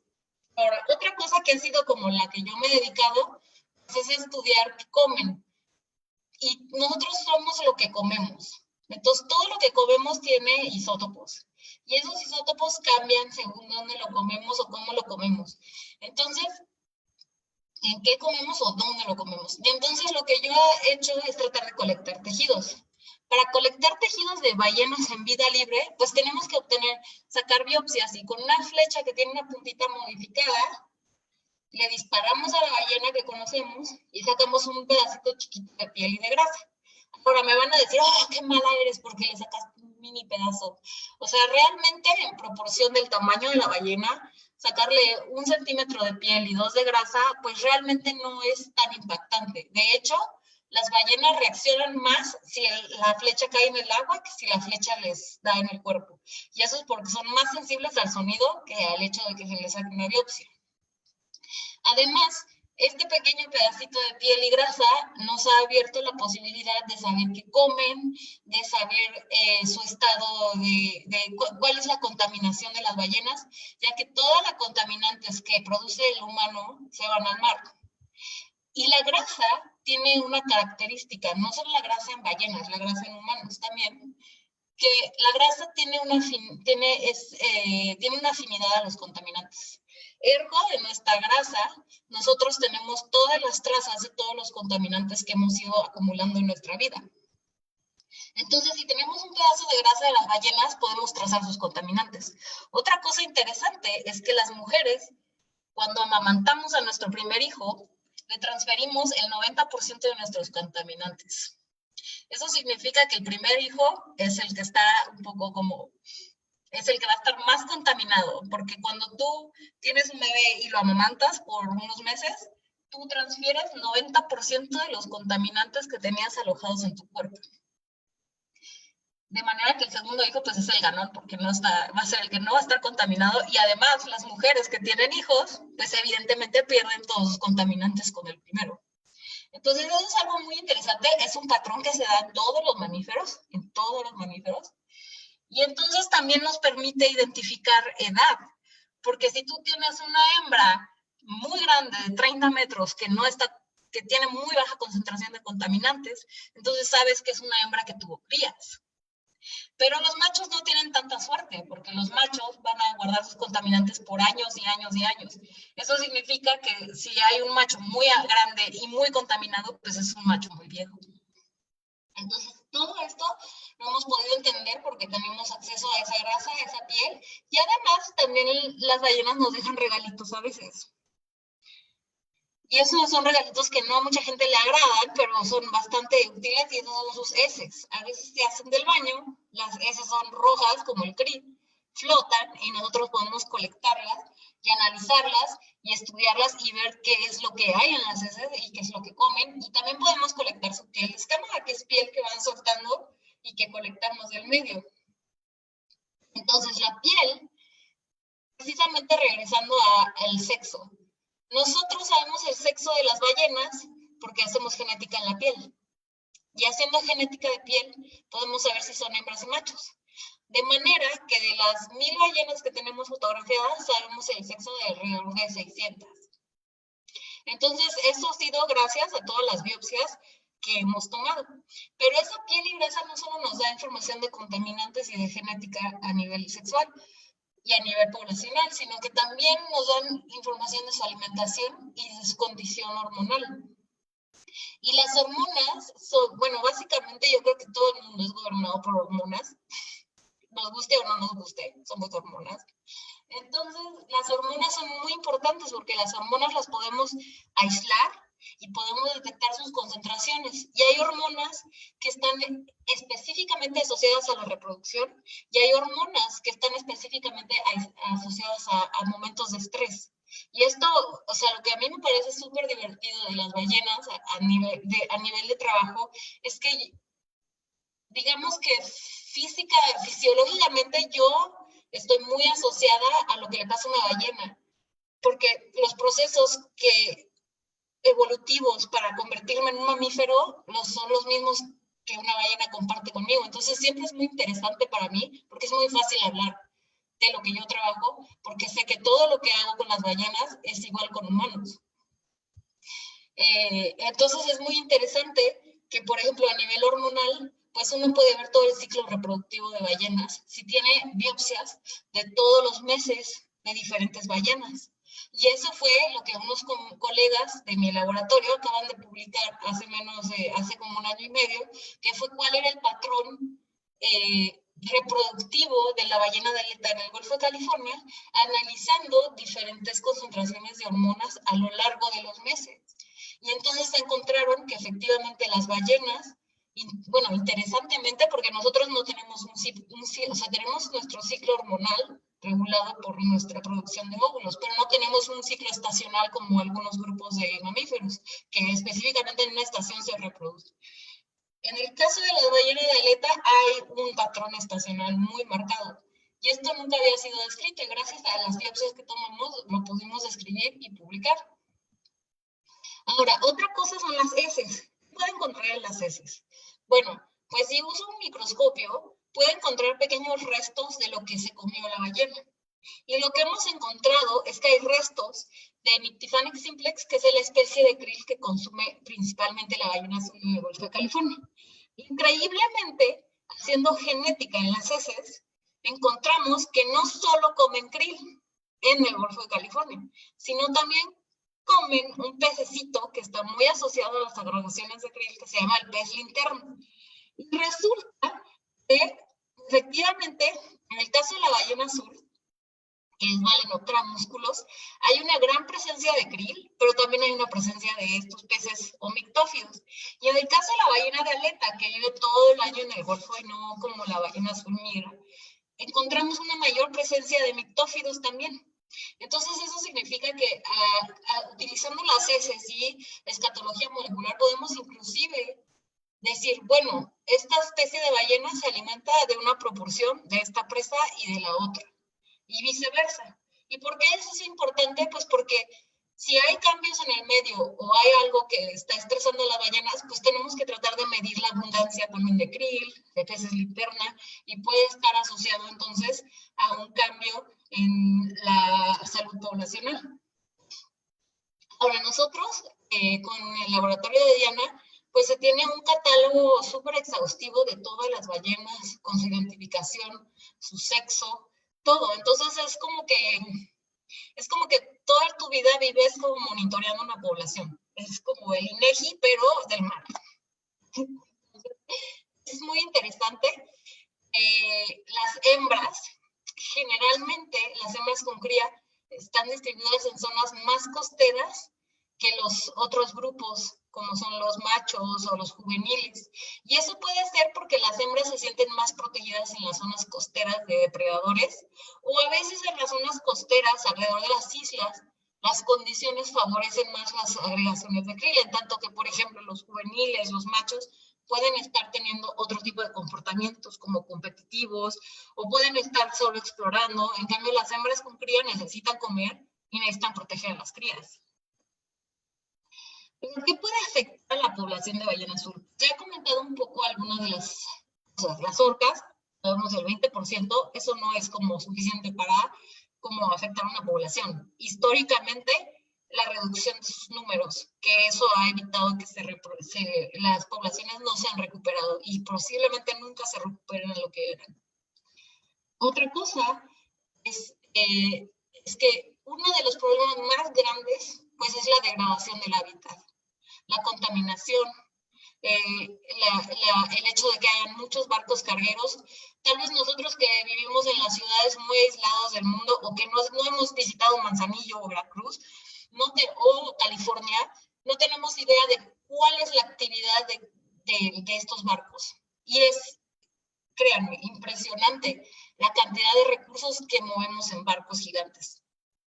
Y estos barcos gigantes producen ruido y también contaminan el mar y también llegan a dar colisiones con ballenas. Entonces, la contaminación, las redes de pesca también puede haber enmayamiento de ballenas. Esto se ha reportado. Hay zonas en el mundo donde ballenas enmayadas hay todos los días.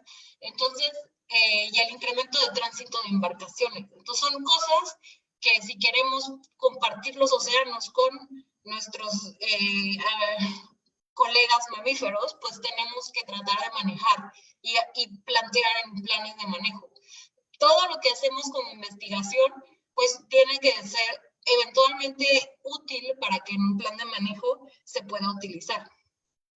Entonces, estos son algunos de los ejemplos de colisiones con embarcaciones, de ballenas que han sido muy suertudas y han sobrevivido, pero hay veces que la ballena termina llegando, o sea, yo tengo barbas de ballenas que su necropsia dice, se encontró en la proa del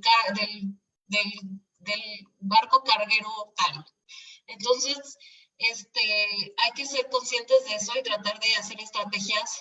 Por ejemplo, algunos barcos cargueros tienen algunas estrategias para evitar, porque como están en automático, no se dan cuenta, a veces no se dan cuenta de que tienen a una ballena en la proa hasta que llegan al muelle. Esto es típico. Entonces se ha tratado de hacer como mejores sonares, mejores detectores de ballenas alrededor, traen observadores de barcos. De hecho, tengo compañeras que trabajan en el Golfo de México, única y exclusivamente dedicándose a estar en los barcos de petroleros con binoculares, buscando cualquier tipo de animal grande, tortuga o todo, para evitar interacciones negativas. Y este es un ejemplo, pues, de una ballena que evidentemente falleció ante una colisión con una embarcación. Y otra cosa, pues, es la interacción con actividades turísticas. Ahora, está comprobado que el ingreso anual por avistamiento de ballenas es de millones de dólares. Son millones hasta billones de dólares anuales que en el mundo se gana dinero por hacer avistamiento de ballenas. Entonces, es una actividad que debe ser regulada. Y, por ejemplo, como les había mencionado, habíamos detectado desde 2009, observando el comportamiento de las ballenas, que efectivamente estaban impactando de manera negativa todas estas embarcaciones la observación de las ballenas, ya que cada que salía la ballena se le iban encima.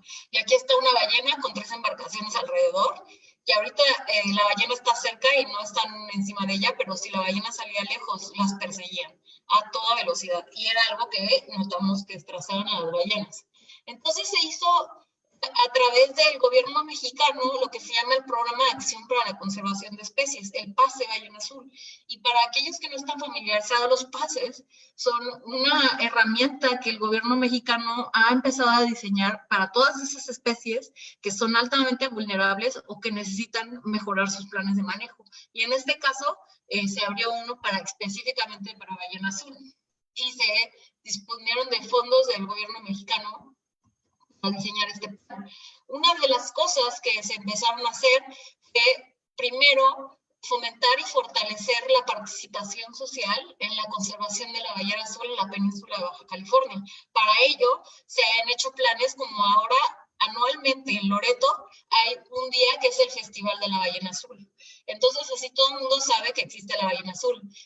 Los participantes se hizo un concurso para diseñar cuál era el logo de la comunidad, y los participantes sometieron varios logos y este fue el logo que ganó, que es el Grupo de Observación Ballena Azul. Y lo que es muy interesante es que en Loreto hay muchas iglesias y catedrales, y históricamente es un lugar donde habían muchos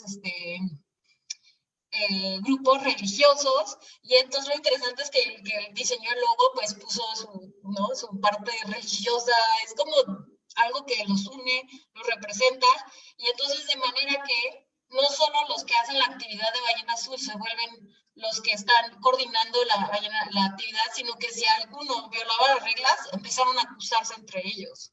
O sea que ya no era como que voy a hacerlo a escondidas, porque además hay siempre otras embarcaciones viéndolos. Entonces diseñamos una serie de panfletos estableciendo, y si alguien quiere este material, pues se les puede compartir, ¿no?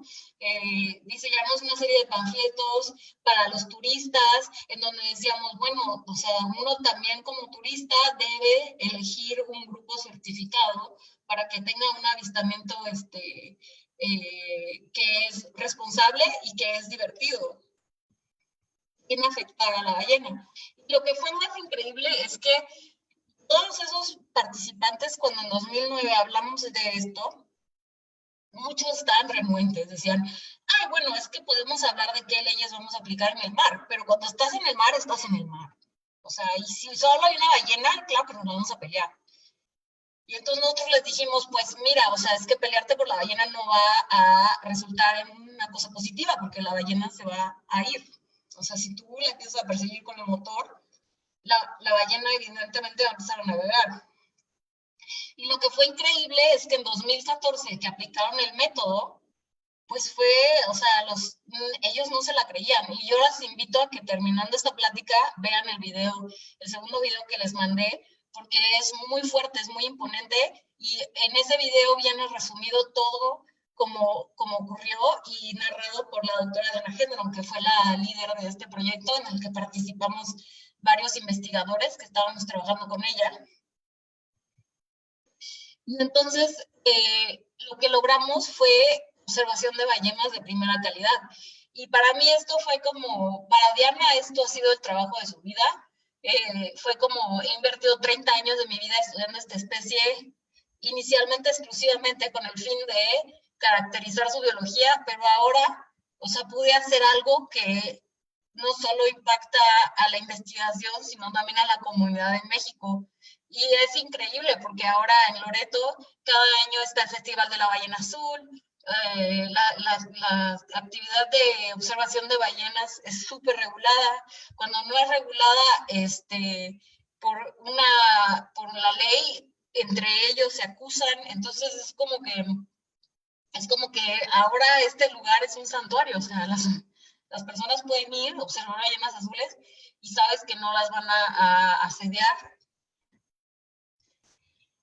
Entonces, el siguiente paso que hemos estado que se ha estado planteando en el grupo de investigación es utilizar drones, y con estos drones se puede tomar fotos de arriba de las ballenas y con unas ecuaciones se puede ver cuál es el grosor de la ballena, de manera que se puede monitorear el cambio en la condición corporal de ballenas a través del tiempo. Y hay una publicación que hizo un colega que es precisamente el cambio de las ballenas jorobadas que tenían crías a lo largo del tiempo y se notaba cómo empezaban a adelgazar a través de los meses después de que tenían a su ballenita. Entonces ahora la doctora Gendron tiene un estudiante que justamente está diseñando un método para hacer esto con ballenas azules en Loreto.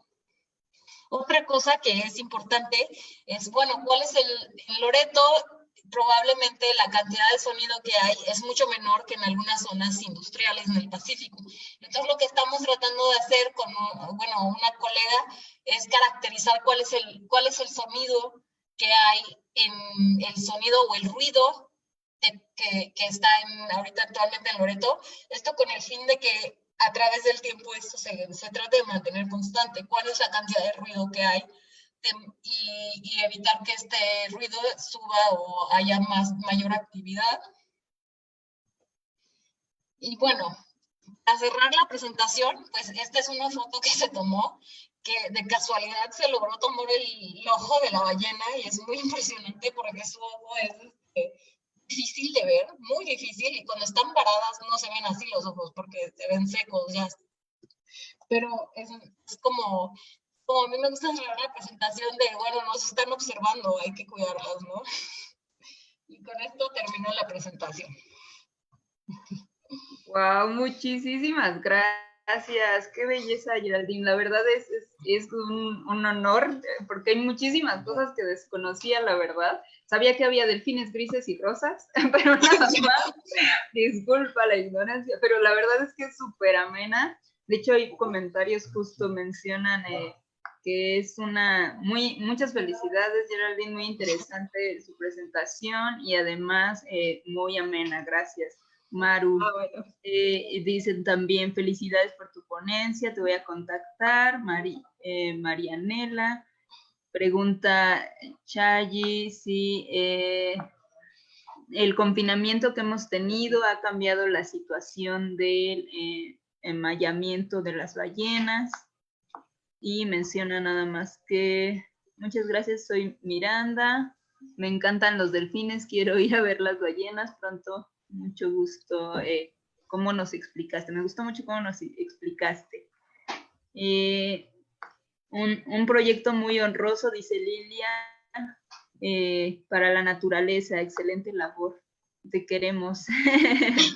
Gracias. Te queremos. Sí, la verdad es que sí, es súper bonito. Muchísimas gracias. Bueno, creo que hay una pregunta, no sé si quieres contestarla. La del enmayamiento, pues mira, lo que pasa es que el enmayamiento es variable. Evidentemente, todos los pescadores tienen como estaciones en las que ponen las redes, ya que ellos no pueden pescar todo el año los mismos grupos de taxonómicos, o sea, tienen vedas también. Entonces, por ejemplo, el enmayamiento es un problema en México. Del lado del Pacífico, no tanto como del lado del Atlántico, específicamente en las costas de Estados Unidos. Porque en el lado del Pacífico sí hemos encontrado ballenas enmayadas y tengo, bueno, unos conocidos, o yo sé de esta organización que se llama Raven, que se dedica exclusivamente a desenmayar ballenas. Y si quieren buscarlo es Raven, así, y es muy interesante y se puede colaborar con la organización y todo, económicamente, como con lo que quieras. Y ellos son impresionantes porque ellos fueron preparados por justamente donde hay más enmayamientos, que ahorita voy a comentar, en la costa de Estados Unidos, en la parte del Atlántico. Pero ellos fueron capacitados por un señor que se llama Dave Matila, que es impresionante. Entonces, hasta ahora, en el Golfo de California, ballena que hemos visto enmayada, ballena que va a Raven y ha logrado rescatar. Y es una cosa impresionante. Hay videos en internet y todo. Es impresionante porque de rescatar ballenas es altamente peligroso. Y ha habido personas, incluso personas que tenían muchos años haciéndolo, que han muerto en el proceso, porque interactuar con una ballena estresada, si no sabes exactamente cómo hacerlo, no procedes con todas las líneas que tienes que hacer, pues un golpe de una ballena es mortal. Entonces, eso ha pasado. Por eso tenemos ahora estas organizaciones en México ultra preparadas que saben exactamente cómo proceder de forma que amenazan lo menos posible las vidas de las personas que están tratando también de rescatar a la ballena, ¿no?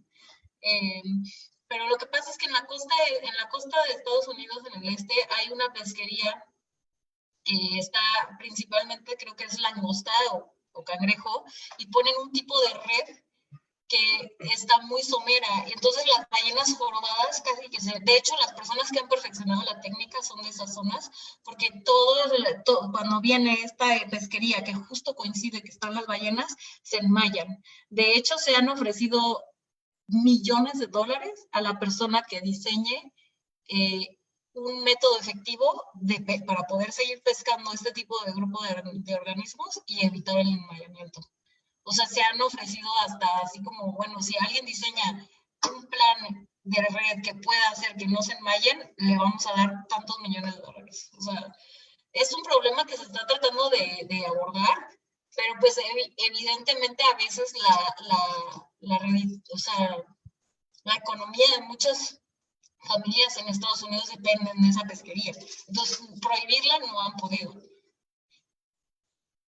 Pero, por ejemplo, en el Pacífico tenemos la suerte que son pocos los casos, y los casos en los que se han detectado han sido activamente como abordados y afortunadamente se ha parado. Yo creo que inclusive con la condición actual del mundo, la pesquería en esas zonas, en las zonas que mencioné, no se ha detenido, porque es altamente, económicamente es altamente algo, es un recurso muy redituable. Entonces no, incluso aunque haya la situación actual, pues yo creo que ellos siguen saliendo sus barcos, porque entonces es como, en ese caso lo que se ha tratado de hacer es tratar de localizar en dónde se están las ballenas y tratar de poner las redes en diferentes zonas.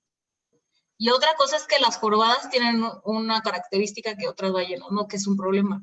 Son ultra curiosas. Entonces, o sea, hay fotos y grabaciones de jorobadas jugando con un cabo o con una cuerda. Y entonces a veces entre sus juegos se enmayan. Sí, no, y es que la verdad es que es muy interesante y saber que hay o sea, muchas cosas que se pueden hacer para prevenir esto, ¿no? Como bien mencionabas, lo del turismo, ¿no? Que es algo que también se vive en Holbox con el tiburón ballena que los acosan. Entonces, yo creo que el fomentar el turismo, pues consciente de que es un ser vivo, de que es como los artistas, ¿no? Que van y persiguen y es como, son seres vivos, respeta su espacio. Y por lo que dices, ¿no? Para evitar el cambio del comportamiento. Exacto. Y creo que es algo que sí o sí se debe fomentar, el respeto y tener esta, ¿cómo le llamaron? La observación pacífica. Está súper interesante. Y también que hayas traído a la mesa como todo lo que ha pasado, como los 300,000 pues extracciones de ballenas y que esto atacó de tal forma al grado en el que estamos que no sé si se considera como en peligro de extinción, pero el saber de que sea una población tan pequeña en el mar tan inmenso, la verdad es que es algo crítico. Y me preguntaba si hay algo que se pueda hacer o hay algún proyecto o algún programa en donde se pueda como mantener este punto de recreación para la alimentación de las ballenas, o no, ¿hay algún proyecto, algún programa? Pues, o sea, precisamente como la labor que nosotros ahorita hacemos es investigar cuál es la situación actual de la población. Hay como algunas, por ejemplo, la población que está más amenazada o que probablemente nunca se va a recuperar, principalmente ballenas azules, es la de la Antártica. Pero lo que pasa es que ahí en ese caso la reducción de la población de ballenas hizo que otras poblaciones, como por ejemplo la foca cangrejera, hay como 50 millones de focas cangrejeras ahora. Entonces, alguna de las preocupaciones es como ya ese como espacio en el ecosistema que tenían todas esas ballenas fue ocupado por otro grupo. Entonces, como que yo creo que la labor ahora es tratar de mantener, aunque si esa es la población que hay y esa es la nueva como versión de la población estable, pues tratar de mantenerla, evitando que se abran otra vez como porque, o sea, no sé, hay una cosa, hay países que todavía son balleneros y que van a seguir siendo balleneros el resto de su vida. Entonces, la única forma de regulación de esos países es en números, cuántas ballenas pueden extraer al año.